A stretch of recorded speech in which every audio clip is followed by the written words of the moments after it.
At 48, Angermeyer is fit. He has no creases in the corner of his eyes or bags underneath them. He has a full head of dark hair.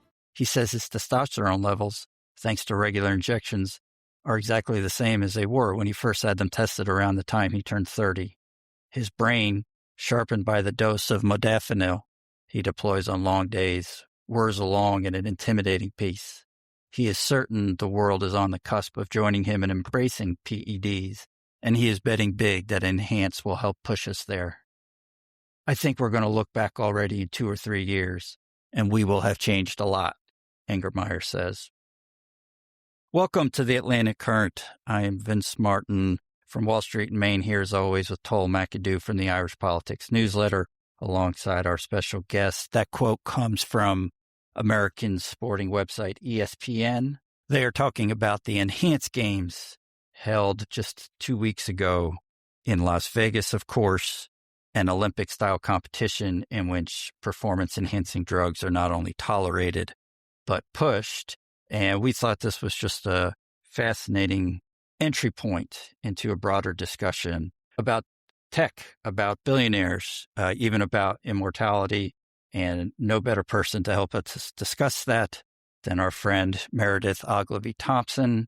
Joined us on the Ebola epidemic. That's an epidemic, right? Not a pandemic. Not yet. Who joined us on the, Jesus, yeah. Who joined us on. That's all right. It's a little bit of a buzzkill. Dark Sorry. humor, my God. There's just something telling you about that exchange. Joined us on the Ebola epidemic last month. Now joining us again. Thank you so much for being here, Meredith.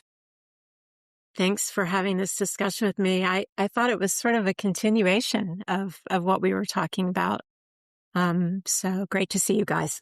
Hello, Meredith. Good to see you again. And this is going to be a very interesting conversation, I think.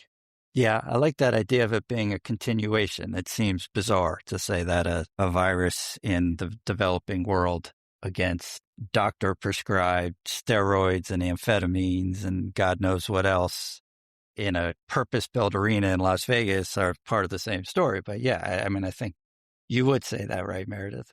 I would say that. Northern Congo has everything in common right now with a 50-meter freestyle pool beside a casino. Yeah. I would say that. I mean, your Angermeyer fellow, there's a particular type of modern billionaire who doesn't so much enter public life, but he kind of rocks on into it wearing a cape and a grin, you know? Yeah. And Angermeyer, he's the impresario of these enhanced games. He insists he and his fellow biohacking enthusiasts are the good ones, which becomes a shock to most normal people. These are the good people. They absolutely believe that they are the good guys. I mean, this is part of a step towards literally improving humanity. That's their belief. And they are absolutely dead set in that belief. Right, yeah. It's a bold claim. It's roughly... yeah, a little bit. It's roughly on par with a Bond villain announcing he's getting into renewable energies beforehand. And if you think about it from kind of a certain altitude up high, and if you squint hard enough, the pinch is quite simple. It says, take the Olympic ideal, inject it with enough performance-enhancing drugs to knock a horse out, and then declare the whole thing a triumph of human potential, okay? Right. And it's less founding father of the Olympics, Pierre de Coubertin, and it's more Dr. Moreau with a stopwatch is what I'm thinking here. And, I love it. I was thinking a different doctor with an M, but I'm just not going to go there. Yeah. Okay. I will say that let's talk about Christian for a minute, because he's big into testosterone and performance enhancement, as you said, Vince. But he also owns a stake in Anti-Science, which is publicly traded, targeting psilocybin and other psychedelics for mental health treatments. The other backers in this gang of, what's the Society of Evil Doers? Yeah, the Spectre.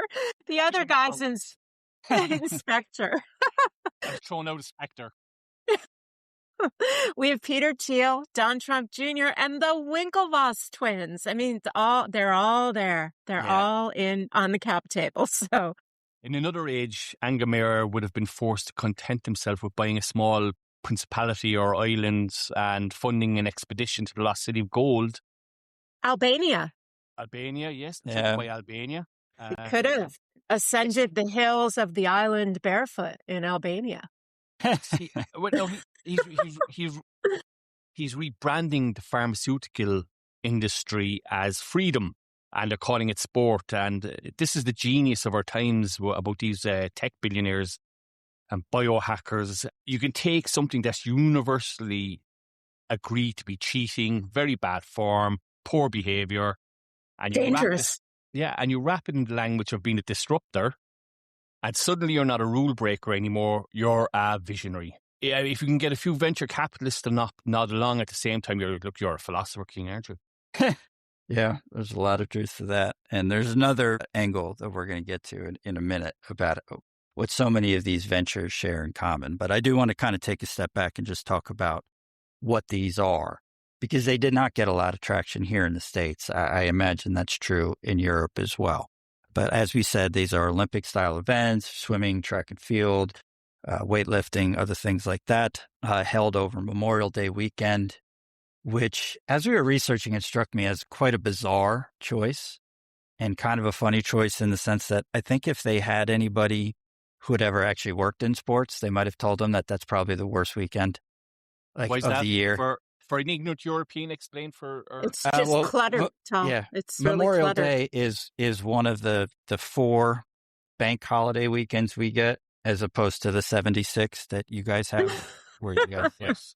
So true. just random. You guys are actually surprised to be at work on a Monday. You're like, this sucks. Why aren't we off? Let me point out, there's no clutter in any one of our bank holiday weekends. We just enjoy, we chill out.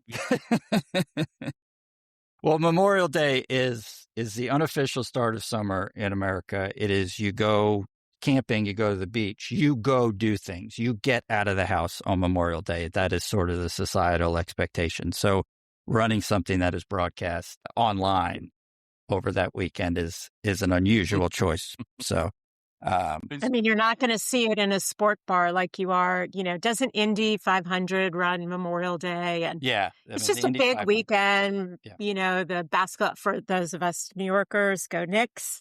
Playoffs are around then. And it's just like a crowded sports weekend. Yeah, you're out of the house, but you're also come back in the afternoon from the beach and turn on, you know. There's too much sport on, is what you're saying. There's too much sport on, and they're trying to shoehorn this in also. Well, there is entirely too much sport on in America. And part of their financial pitch is that everybody still wants more sport. And part of that is advertisers want sport because there are no more scripted shows that everybody watches together. I mean, a majority of the new scripted shows are going on streaming platforms. A lot of people are watching them without ads. The days of Seinfeld getting 30 million viewers on a Thursday night are just long, long gone. So live sports continue to be seen as a hugely profitable product to create, because if you're an advertiser and you want to reach even 3 or 5 million people at once, you just have so few options. And live sports are basically that. The one thing I do love about the United States of America, and there's lots of things I love about the United States of America, is your love of sport. It's infectious, enthusiastic. I mean, you can make something like basketball seem interesting. Oh, man. Steady. Yeah. Oof. You have crossed the line. Okay, you totally have crossed the line. It's not the first time I was cancelled this week, by the way. No. I was cancelled by most of Northern Ireland and a lot of Ireland as well. So, do you know where everybody focuses on these biotech hackers and engineers and entrepreneurs? Has anybody asked the athletes what to think? There were several pieces leading up to this, providing the perspective of the athlete. We'll put them in our Substack. And I think it's a pretty understandable perspective. I think for a lot of them, it is kind of a last chance to get back to what they used to do, to chase that high. And one of the articles that ESPN did on the swimmer talked about how he wanted to chase the dragon. That was kind of his metaphor for the high, for the buildup to the endorphins. Yeah. And so, I mean, I think from an athlete's perspective, obviously many of them have turned it down. I think substantially more have turned it down that have taken it. And even with the ones that took it, like the one runner whose parents worked for the DEA, and she was on track to transition into a job with the DEA. And she really, really wrestled with it. But, I don't know I totally agree that I think money has a lot to do with it. I think if you weren't at the absolute top of your sport, but you were a highly accomplished professional athlete, you probably spent a lot of years doing the thing that you loved without making enormous amounts of money. And they're throwing a lot of money. They're not just, they're providing trainers, facilities, paychecks, deals. This is a package, and it makes it very $1 million difficult. bonus if you break a world record. Yeah. Totally. So I don't think this is just about the physicality of it. Yeah, that's fair. I was reading about an athlete called Taylor Anderson. She went to University of Connecticut. She was a top 10 athlete in the United States. She retired quite young because she couldn't make the United States Olympic team. And at the moment, she's working 3 jobs. Yeah. She's still an incredibly fit woman. And she tells a story of that when she was in the top 10 in the United States, she was barely making $15,000 a year. And this is it's like an incredible athlete, incredible, talent, and incredibly hardworking, dedicated athlete. And she said, if I finish anywhere in these enhanced games, I can make $1 million. But she walked away with $75,000, which is not an insignificant sum of money. But I was actually quite shocked about how poor the pay was for the athletes in track and field in the United States. Like $15,000. If you're working a part-time job in Ireland at weekends and Saturday and Sundays, you're earning that, I will say, as far as I understand it, what you would add to that $15,000 is room, board, medical treatment, things like that. It's almost like being the United States military. Like when you go in as enlisted, your pay is incredibly low. But you also, there's almost literally nothing that you can spend money on, particularly your first year, other than, But you're not saving for your future. And with athletes, that is your profession. Yeah. And at some point, it runs its course. Yeah. So if you're not making money, then you're not getting vocational training at the same time or going to college, or maybe you are going to college, but you're not focusing on a different career. I just want to talk for a minute about 2 things. One, the results. They pumped these athletes full of drugs, and there was only 1 record broken for all of its type. They weren't breaking records left and right. But I was commissioned by Porter Magazine to write a piece in 2014 about America's almost obsession with prescription drugs and why it seemed to be an issue for more Americans than any other population in the world. And at the time that I wrote it in 2014, overdose death rates in America had more than tripled since 1990. Americans were consuming 80% of the world's pain pills, despite being only 4.6% of the global population. Children were being prescribed Adderall and Ritalin, which 62% of these enhanced drug athletes were given. Right. In 1990, it was 600,000 children. By the time I wrote that piece, it was 3.5 million children. And the diagnosis was largely an American phenomenon.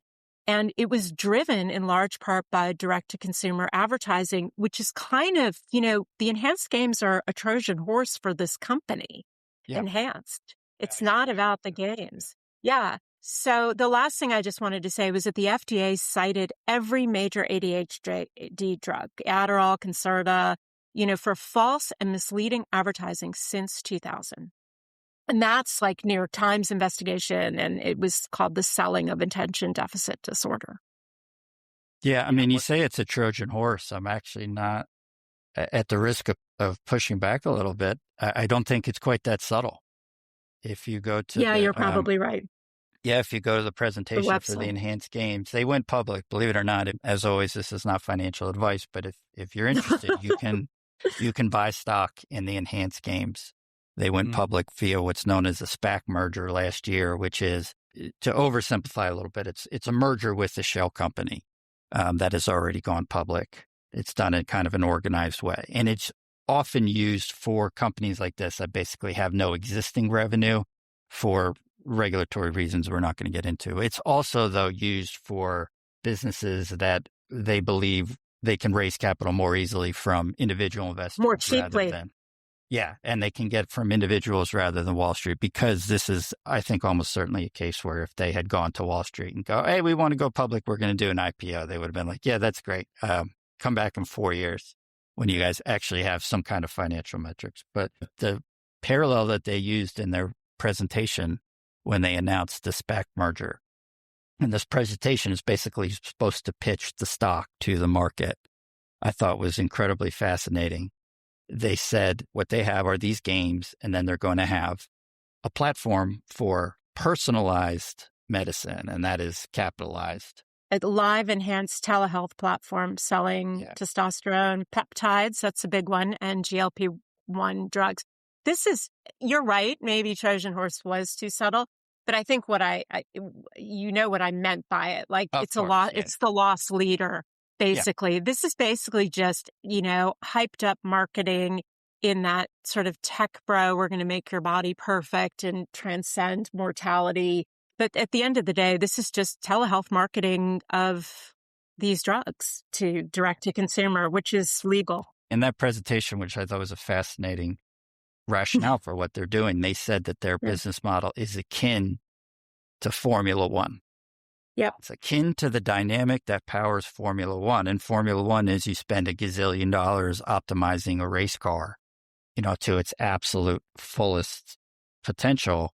And then Ferrari can take the lessons that they've learned in F1 and then put them actually into their regular cars. And I think that's the pitch that they're saying. We're going to optimize these athletes and take the lessons that we learned from that towards being able to optimize at a lesser extent everyone else, which, boy, you can look at that one two ways, right?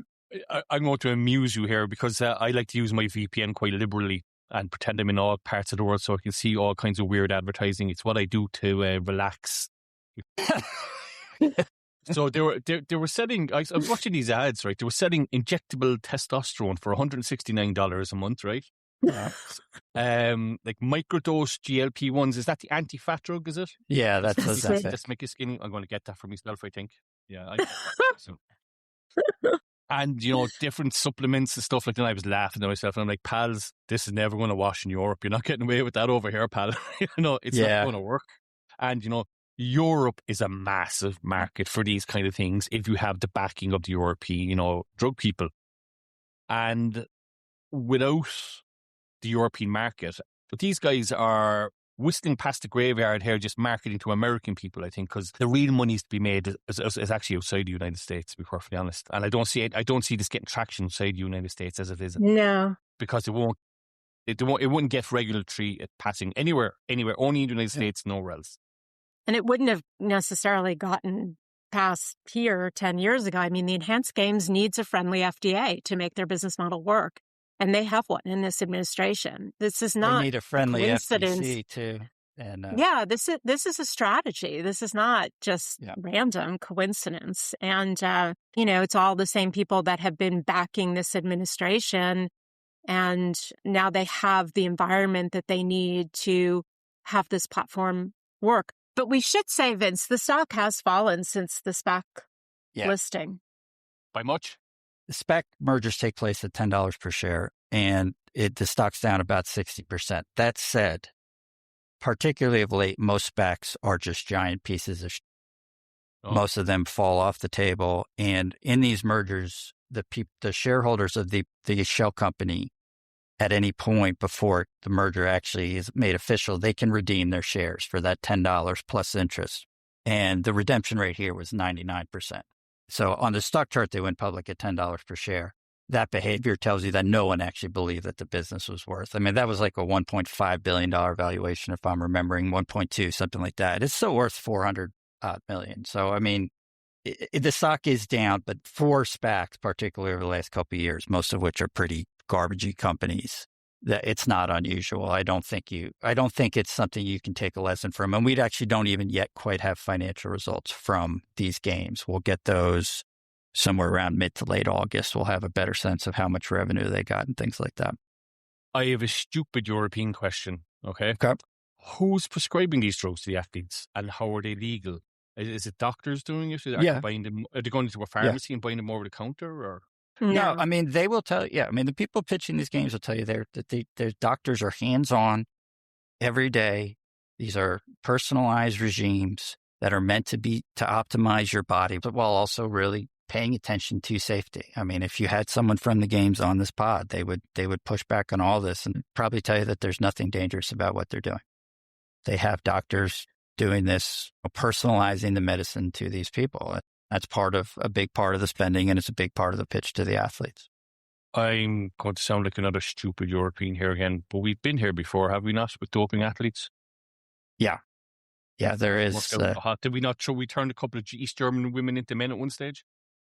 Yeah. I don't know if this is true in Europe, but this is every Olympics for like 20 years, particularly when I was growing up. They always showed the clip of the East German swimmer at the blocks, and she's taking her hands and literally shaking her thigh muscles. And you're like, holy Jesus, I'm pretty sure somebody figured out that was not the most natural thing. But yeah, we've had scandals before. Yeah, and the famous image was the Barcelona Olympics or the 1998 Olympics.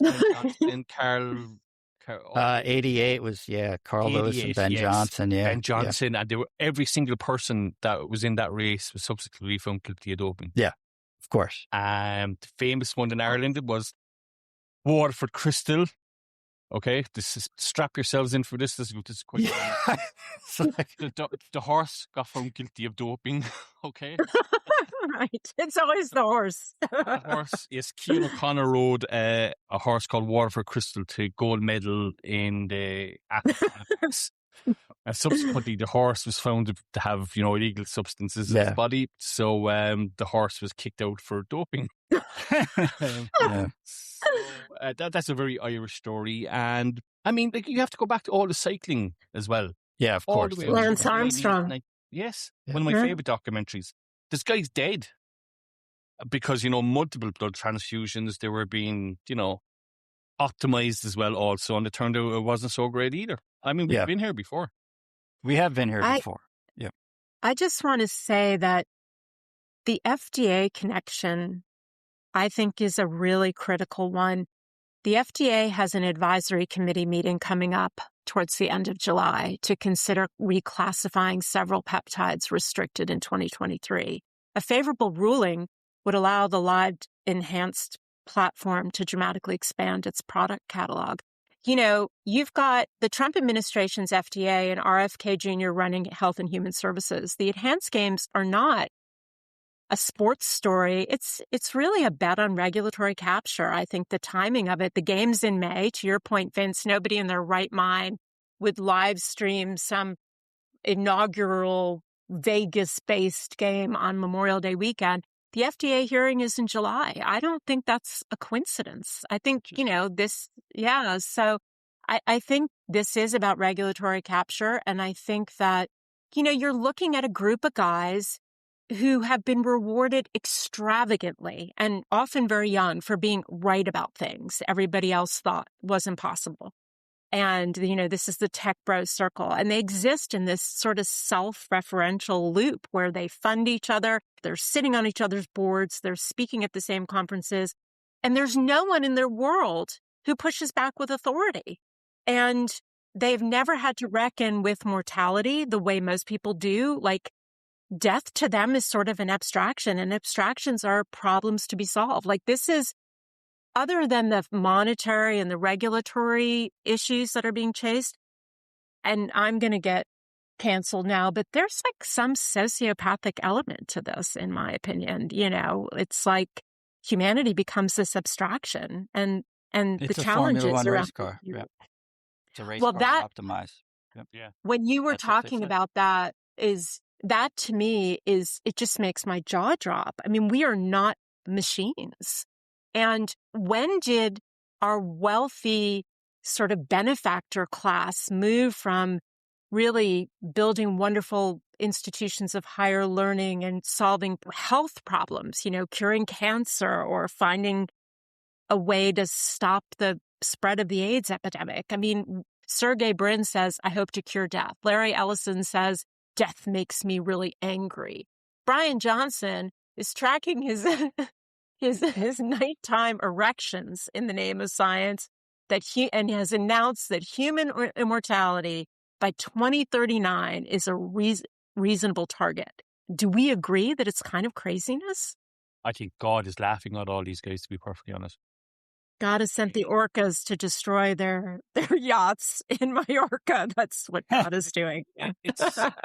It's incredible. Like, when you say there's no pushback there against this, Meredith, there is in Europe. No, in their circle, they don't Their push back. circle, Yeah, that's what I meant. You're right. There is pushback for And us.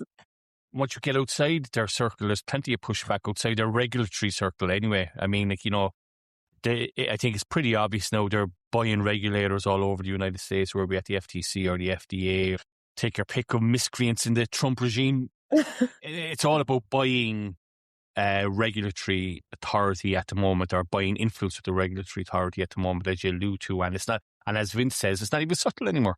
To your question, Meredith, if you wanted to play devil's advocate, and I'm guessing the two of you might think that I'm using that term literally. Yes. I'm reserving judgment. Peter Thiel might as well, although he thinks the Antichrist is somewhere else. But wealthy men in the past used to fund efforts to stop diseases. They used to build libraries. They used to build statues. It's fascinating to me that all these men have taken those efforts and just made them literal, right? You build a statue or library of yourself in Manhattan. It's your quest for immortality, but it's kind of maybe even subconscious. It's subtle. For tech bros who, like you say, whose entire existence is based around solving concrete problems, why be subtle? Like, I want to be immortal. I'm not going to build a statue that makes me kind of immortal. I just want to be immortal. I actually kind of don't find that focus all that surprising. So to your point there, Vincent, you're talking about billionaires and legacies and stuff like that. I think there's something like 500 libraries in Ireland with the name Carnegie over their doorways. Would you believe? Yeah. I mean, I can think of two within a 10-minute drive of where I am at the moment that, the very famous billionaire Carnegie, American philanthropist, decided his shtick was going to be everybody across Europe should be able to read. Yeah. And he just built libraries from, Ireland right across the way to the Ukraine to Moscow, all over Europe. You can't shake a tree across the European capitals without a Carnegie library falling out of it. Now, Carnegie didn't have a God complex, but these billionaires genuinely do have a God complex. Well, I think your pushback would be Carnegie, I think, actually might have had a God complex. That was but that was such the a nice socially guy. acceptable. Yeah, that was the socially acceptable way to express that. To have your name, to have your name on 1,000 things. I'm a little skeptical that if Andrew Carnegie had the ability to take some of these efforts, to fund some of these trials, to research some of these drugs, he would have done so. I think he would. And that's my second point. I mean, I think if you ask these people, they believe in what they're doing. Like you're saying, billionaires used to cure cancer. Well, they would say, look, we're trying to cure death. What's better than curing death? That's the ultimate gift to humanity. That's the ultimate thing that you can do. But is it? Wow. Is it? I mean, thing, it's sort of Gnosticism. I mean, and we know what happened to them, right? So it is a deviation from philanthropy and even from altruism, or, the thing that worries me, it's human beings have always invented tools, but this is about the human being no longer being enough. It's a very old temptation. We just happen to have a lot more money and computing power behind it this time. I'll come back to another reported piece. I was commissioned to write, I think, a series of 5 or 8 articles about some really complex neuroscience experiments. They called them adversarial collaborations, and they took top medical doctors and neuroscientists everywhere in the world and really trying to figure out what is the root of consciousness, what makes us human. There was a lot of pushback against, and when I say money was being poured into it, tens of millions, not hundreds, not billions. And these labs all over the world, some of the most prestigious institutions, and the pushback against it was just this, like, what is the benefit to science of that? Finding out what makes us conscious. But I would argue that in the course of that, these research projects, they made great strides in figuring out how to tell when it's time, to encourage a family to keep somebody who is in a coma on life support, because they were able to really figure out if there were still receptors firing in the brain, if there was any consciousness happening in a person who'd been in a coma. They made great strides with ALS, which is a devastating disease. They also made a lot of strides with epilepsy patients. So I think my point isn't that I'm against the science or pushing the boundaries, but when Jeff Bezos takes money and puts it into a company like Flourish, and I think he invested $100 million on a $500 million funding round, who wants to literally find the algorithm for what makes us human in order to model it in silicon, rather than throwing money at existing projects that have been going on for decades, which are really doing a lot to improve the quality of people's lives and building on science. There's something really kind of anti-science, anti-establishment about this, and I find it really disturbing. These tech guys, tech bros, biohackers, they're trying to convince us of the need to hack everything. What you're saying with Jeff Bezos there, he's almost like the fountain of youth, the algorithm that, makes us ticks and stuff like that. But they're doing this without really understanding what drives actual performance. What gives you that inner drive to go that extra yard, to make that extra tackle. They're hacking the physical sense, not hacking the conscience or the spiritual sense. Which, you hear interviews with athletes and what drives them, and they talk about the drive that they have. I don't think you can hack that kind of thing, to be perfectly honest. Well, that's the core philosophical debate here, right? You can't veer into literally just spending hours. What is it? What does it mean to be human? What is consciousness? What are emotions? All these sorts of things.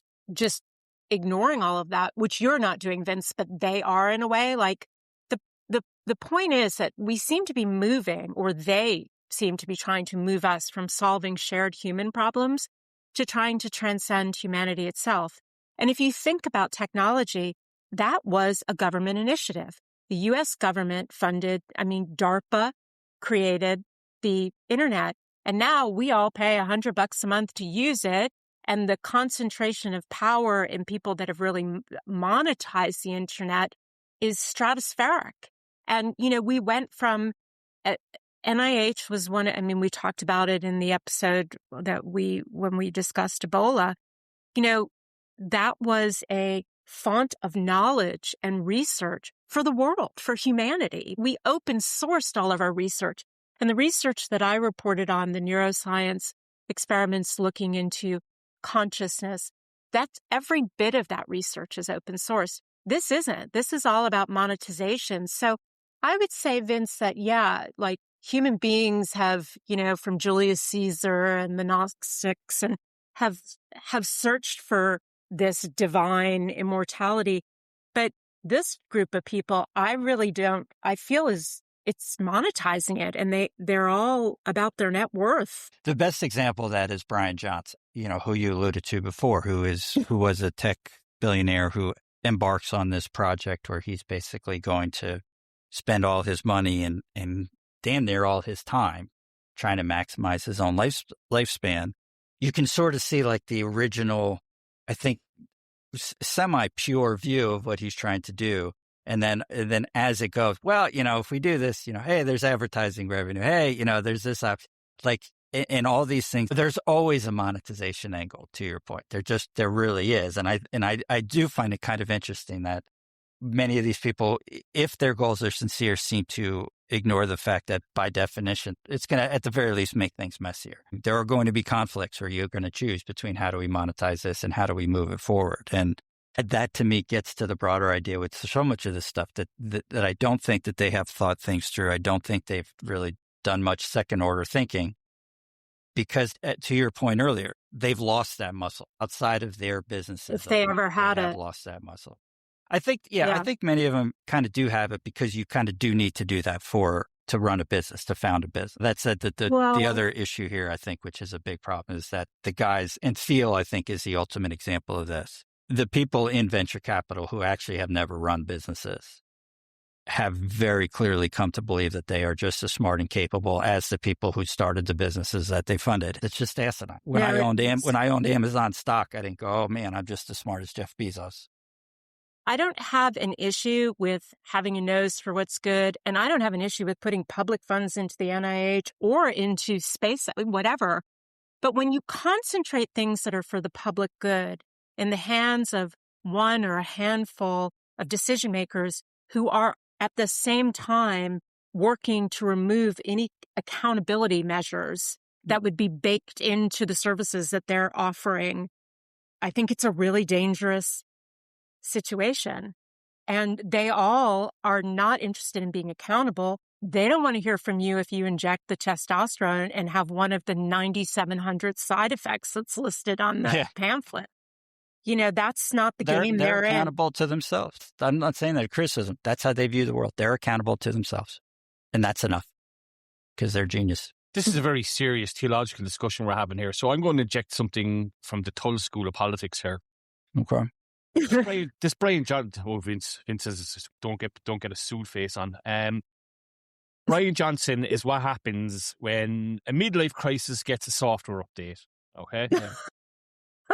This is what's going on here. He's saying it's a research product. I'm going to be, what did he call it? He was going to call himself the most scientifically managed human being in history, something to that effect. Yeah. Anyway, every calorie measured, every heartbeat logged, all that jazz. He's trying to purchase immortality. When you're looking at his X account, you're kind of buying into it on some level. Look, he's trying to be the best person that he is.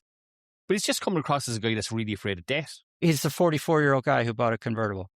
He bought a convertible Ferrari. It's just, he can buy 1,000 convertible Ferraris, so he just upgraded. But yeah, there's a desperation there. I mean, as a middle-aged man, I sympathize. I might be in the same boat myself. I won't lie. Can I ask something there? Do women go through the same midlife crisis as men in terms of buying cars or watches or motorbikes? Sort of like, I've started collecting watches. There you go. Yeah. I think for women, it is different because when you age as a woman, you become more invisible. When you age as a man, you can gain power, but you lose your physicality in ways that I think matter to men. I mean, the fact that he's like tracking his erections. I mean, come on, guys. That's not metaphoric, right? Like there's a whole industry built around this and it's a little blue pill and no, women are not, taking that except Samantha on Sex and the City. But I mean, it's different. But I think that societally, particularly in America, again, I come back to when I wrote this piece for Porter, having lived outside of America for so much of my life, my friends in England aren't getting facelifts. Few of them get some Botox every now and then. If I run into friends of mine that I grew up with in New York, I look at them and some of them are unrecognizable. I went to somebody's house for dinner last weekend. I couldn't take my eyes off her because she'd so obviously had a facelift. Nobody had seen her for months. And fine, but it's much more prevalent. I don't think America is kind to aging. So when you ask, do women have a midlife crisis? I think the crisis is you just become less visible if you don't look like you're 30, and a woman in midlife doesn't look like she's 30. And if she's doing stuff to make herself look like she's 30, she looks like she had dinner at Mar-a-Lago, like there is the Mar-a-Lago face. That's the woman's midlife crisis, basically. There's something wonderfully American about this whole biohacking and anti-aging enterprise. It is. That it's unique to America, and I think America was the first country to kind of export, Botox and facelifts and all that stuff. It seems with some of these people are confronted with debt, the thing that they're going to choose, they're looking for venture capital to throw at it. Yeah. Okay? And if mortality is a problem, it can be scalable. And if it's scalable, it can be disruptable. And if it's disruptable, there's probably a subscription model to be had there somewhere, isn't there? Yeah. So, and the real charm, of course, lies in the promise of what all this can do for you. That's where the money is. Yeah. It's not a coincidence that all this stuff comes from the country that has the best selling and marketing infrastructure in human history. Yeah, but I think it's a kind pass to give them, they're scared of death. Everybody's scared of death. I came to really thinking about this through my kids, and I've been thinking about it since they were teenagers. And after Trump won in November 2024, my son, Teddy, I was talking to him and he said, Mom, RFK appeared at Trump's side. And, you know, there are a lot of young men that related to him. I sent an email round to friends of mine after talking to my sons in November 2024 and basically explained to them this ecosystem that was explained to me that connected fitness culture with influencers and supplements and masculinity and technology and politics in ways that I didn't fully appreciate because I don't live in that ecosystem. And I think it was the first time I started seeing the pattern that we're talking about today, and the ideology underneath it is not really being fed. It's not traditionally right wing, but it is anti-institutional, anti-regulatory, hyper-individualistic. It's suspicious of expertise, like the people who Elon Musk dismantled, USAID and NIH and all of that. It's suspicious of gatekeepers. That's how Enhanced Games presents itself. And while they swirl up here, profiting off of it, and maybe occasionally finding something that might be useful, a lot of people are getting hurt. And it's not just the people dying in Africa who had USAID funding and NIH funding stripped away and an epidemic that's raging right now. But it's us. It's our kids that are using these drugs. It's our friends that are using these drugs. And the more you keep stripping away the institutions that used to provide oversight or safety, who's going to be responsible for all the people that get hurt and don't have the money to fix it? Yeah. There's a theology for everything you were describing there, Meredith, and it's called libertarianism. And what we're entering into now is not trickle down. We're moving from trickle down capitalism into libertarianism is where we're going, I think, here is what you're describing is what I feel what's going on here at the moment. You know, this hyper individuality, this hyper individual responsibility as opposed to the state looking after our regulatory affairs or our health and safety when it comes to vaccines, finance, business, health. Before, all these places operated within silos of themselves, and politics very rarely leaked from one into the other in terms of you had your regulations, you stuck by them, and if you stuck by them, you wouldn't get in trouble. And what's now is that those silos are being dismantled, and the politics of libertarianism are seeping into each one of those silos that were operating in their own ecosystems for a long time, but are now being infected by Trumpism and these, libertarian billionaires who are trying to, tear down the systems that operate in those silos. Yeah, I think that's true. I think it actually is a step further than traditional libertarianism, though. Yeah. Because if you go back, we'll say 20, 30 years, whatever, or just kind of libertarian theory, the core argument of it was not that government was necessarily corrupt, evil, wrong. It was just basically that even a government that tried its best, even a government full of people with sincere motives, would still get you to poor outcomes because it's just too hard. It just creates too many bad side effects. I mean, that's kind of small c conservatism at its heart.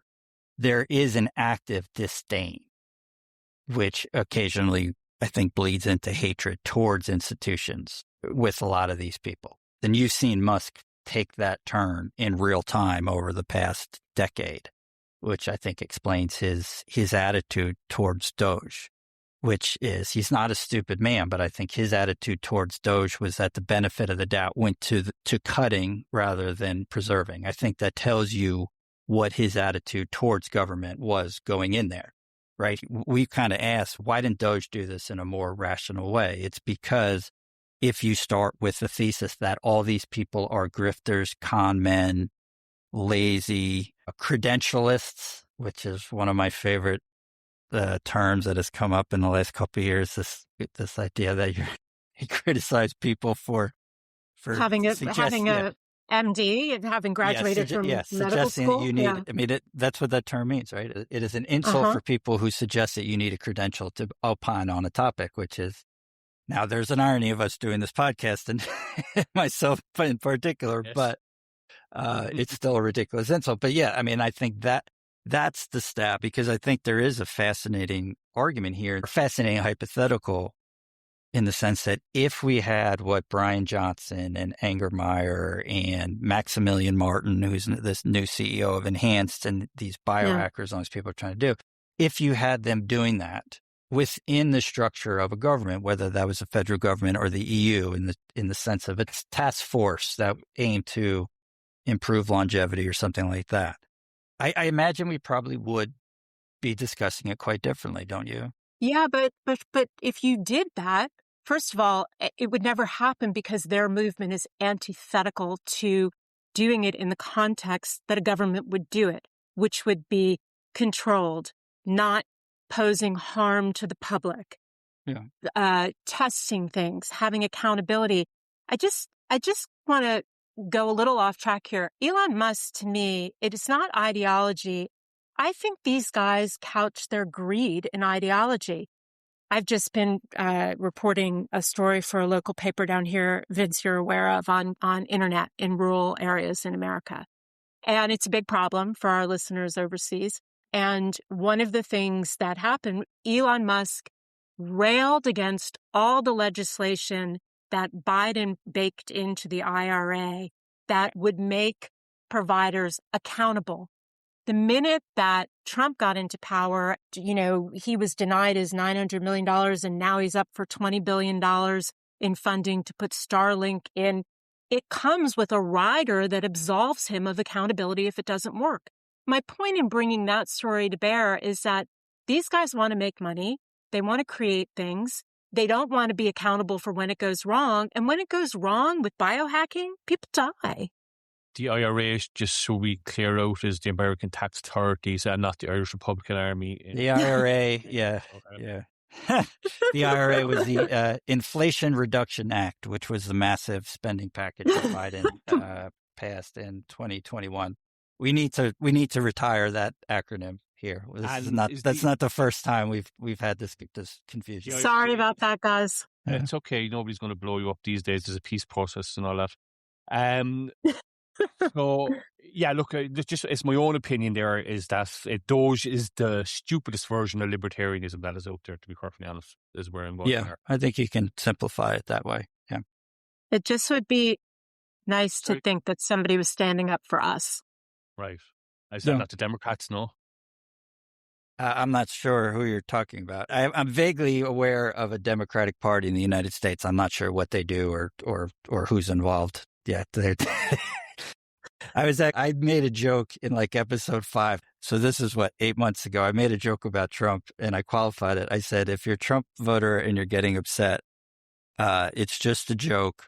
We'll make fun of the Democrats as soon as they do something worth talking about, which I thought was a funny joke. But the sad thing is it's 8 months and I think we've talked about Democrats literally twice. Like, I don't even know what they do. I don't know what they do. They do dumb things. They run candidates and get burned on social media. And I don't know how you ask for any help for Democrats at this point. Isn't there that famous quote from PJ O'Rourke that says the Republicans keep telling voters that, government doesn't work and then they get into power to prove it? Yeah, they get elected and prove it. Yeah, it's one of his. Oh, bless him. Yeah. Rest in peace, PJ O'Rourke. I just want to bring up an historical analogy here because these guys are moving around and they're writing these enormous checks, like $100 million of a $500 million round for Florida, as if you and I are going to the grocery store. Mansa Musa in Cairo in 1324, he tipped so much gold to the Egyptians that he devalued their currency for years and years and years. The money is distorting the field whether or not the enterprise succeeds. So even if you're just looking at this in a ruthless, more capitalistic way, there's no real thought process that goes into, well, I'll just write $100 million, whatever, I'll just throw $100 million into the pot and we'll see where that hits. I think that also can be very destructive to institutions that are trying to raise $20 million for research, or trying to hire the best researchers, right? Because you're just, well, there you go. Like the researcher is going to leave for a $10 million pay package from Thiel or Bezos or whoever. Yeah, that's a really interesting and very undercovered point. Yeah, the distortion level of this, and then the kind of the sad irony is that there's also a ripple effect there where that just actually creates more inequality in all these fields too, right? It's The And people who are inefficiency. benefiting from societal inequality are then almost contagious to all these industries, creating little bitty inequality ecosystems wherever their dirty fingers touch. And the money gets spent on things that don't necessarily have the most promise or the most rigor. Yeah. And so it creates its own inefficiency. And then you turn to the tech bros and they say, well, move fast, break things. That's, eventually we'll hit the right one. But in the meantime, I just keep coming back to the point. A lot of people get hurt, and we talked about real numbers when we spoke about Ebola and cuts in USAID, but this can be, almost satirical funny, but it's kind of not, right? So, I mean, we started out here with talking about the enhanced games here, but yeah. So what if we removed all pretense of fairness and replaced it with a pharmacological arms race, perhaps? Is this is what's ultimately going on here? You kind of have to admire the honesty of it. Angermeyer's primary argument is he's cutting through the nonsense here, and he's saying, why cheat in secret when you can have a sponsorship deal? There's some prime American examples there over the years, hasn't there? Yeah, I mean, we've had a few scandals, which I think is an interesting way to end, because what you're talking about, that belief that underlies these games really is diametrically opposed to what anybody would have said not that long ago. We had, as you talked about, there was a massive doping scandal in Tour de France. Lance Armstrong went from literally being an American hero, right, the cancer survivor who dominates cycling, to being a pariah. I mean, just full stop. And the biggest one, I think, was in baseball. We talked a little bit about this in our sport episode way back, but for most of the 20th century, baseball was the biggest sport in America. It was eclipsed by American football, I don't know, late 70s, early 80s, probably, depending on how you define it. But culturally, it is an American... It's still an American institution, Yeah, and so it really in 1998, two players were vying to break the record for home runs. Mark McGwire, who was a massive red hair... Irish-American with a name like that anyway. Yeah, imagine. Yeah, just big dude. And then Sammy Sosa, who was much shorter, a dark-skinned Dominican Republic guy. And it was the media went nuts. And actually, America was really on board. It was the home run chase, and it was on the national news every night. It really brought baseball back to national prominence in kind of leading the sport discussion here for the first time in a couple decades, I would bet. And it turned out that both McGwire and Sosa were on steroids. So were many of the best players in the league. That's a player named Barry Bonds, who had one of the, if not the greatest seasons of all time. He was on steroids, and it was a huge scandal.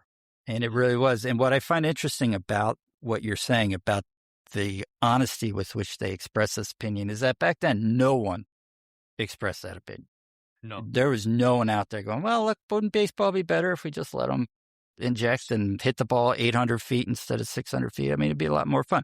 Everybody made the point that this is horrible because it puts the other people in the game in a terrible position, right? If you're not doing steroids and the guy on the other team is, you're going to lose. If the guy coming up behind you who's trying to take your job does it, you are put into this horrible choice where you can take steroids and as Meredith is saying, cause yourself physical harm, or you can lose your job and be out of the game that you love. And that was really the focus. Now, I do wonder how different it would be if that scandal happened in the internet age.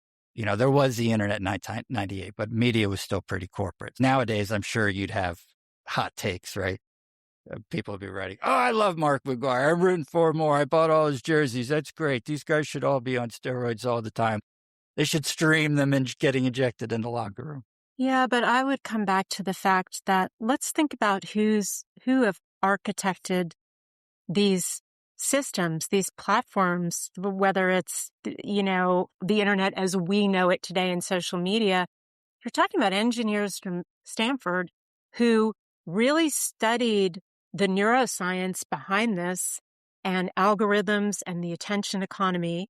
And so, yeah, Vince, if it happened now, but we've been indoctrinated in a way by a group of men who increasingly are using their wealth to sort of escape the human condition.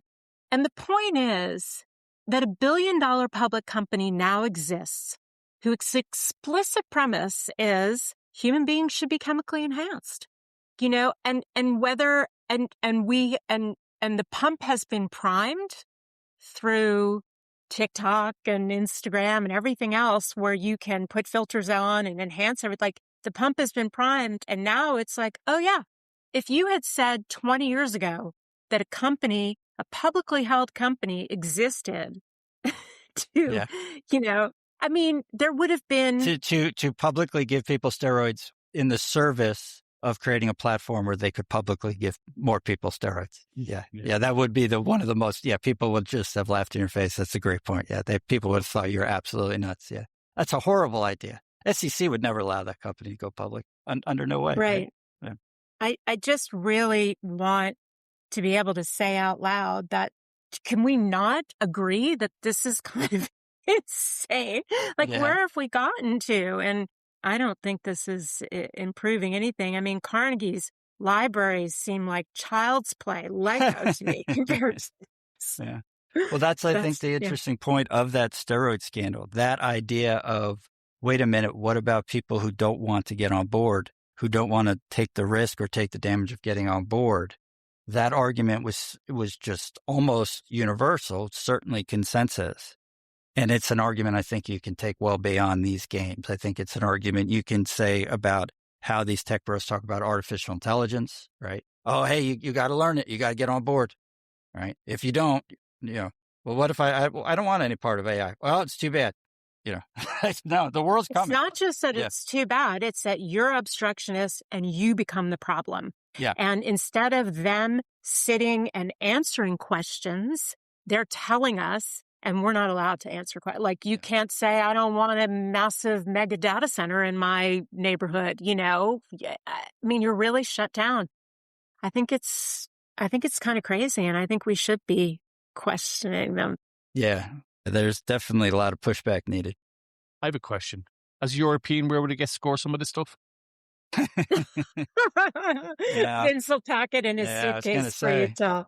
You're bringing it over in your suitcase, Vince, are you? Yeah. Look. I'm sure by then there'll be a federal government shutdown. The TSA agents will be overstretched. I'm sure I could smuggle out whatever I need to. Yes, that's my man. My man. Well, we've covered the science, the morality, and the theology of all these now at the moment. So thank you to Meredith for coming on. Yeah, thank you again, Meredith. And Vincent, thank you as always. No, nobody I'd rather talk to about this than you two. So thanks for having me on again. I really enjoy talking to you guys. Yeah, for sure. As always, Meredith, thank you very much. Thank you so much, Meredith, for joining us again. Listeners, please check out her Substack, All That I Have Met. We will be back this weekend, me and Toll. Until then, well, thank you so much for joining us for the Atlantic Current. I'm Vince Martin from Wall Street, Maine. I'm Toll from the Irish Politics Newsletter. Thank you. Bye now.